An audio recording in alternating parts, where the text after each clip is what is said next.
we see ourselves as being in the design industry or the construction industry or the property industry. I don't think that's true at all. I think we are the lowest paid professionals in the financial services sector because what we do makes other people rich. Oh, We I love that. essentially are involved in capital accumulation. So you take someone who has money and they use that to buy property and they then use it to hire labor, which includes us. Mm, Economically speaking, we are no different from a laborer on a building site. We trade our time and a skill for cash. So we don't end up owning the asset at the end of the day. We're not capitalists in that respect. We are working class, if you really want to look at it like that. But we have this mindset, at least in the UK, the class system has done a number on us. We think we're better than people who build our buildings, but that's another story.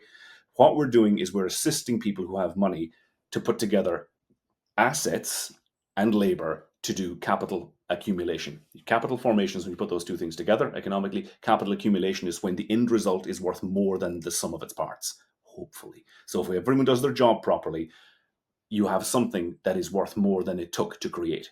And that's capital accumulation. In that's economic terms, powerful. that is what we're engaged in. But we think we're creating artworks. Geez, this is the lie we tell ourselves, maybe, or we're Yeah, told. I think we've been kidding ourselves on for some time about this. And it was fine when the economic wheels behind the scene could turn without us having to wonder about it or understand how they worked, and they worked in our favor because back at presumably the 80s or 90s, the profession was doing pretty well Yeah. economically in comparison to other similar highly trained traditional professions like law and accountancy and engineering or maybe even medicine. But over time, we've fallen behind, and we've not understood why we've fallen behind. I mean, you and I are sitting here after, I've got a quarter century of experience in this profession. You've got a bit more, and we're sitting here thinking, between the two of us, we've got over half a century of experience, and we don't really know why things are going wrong.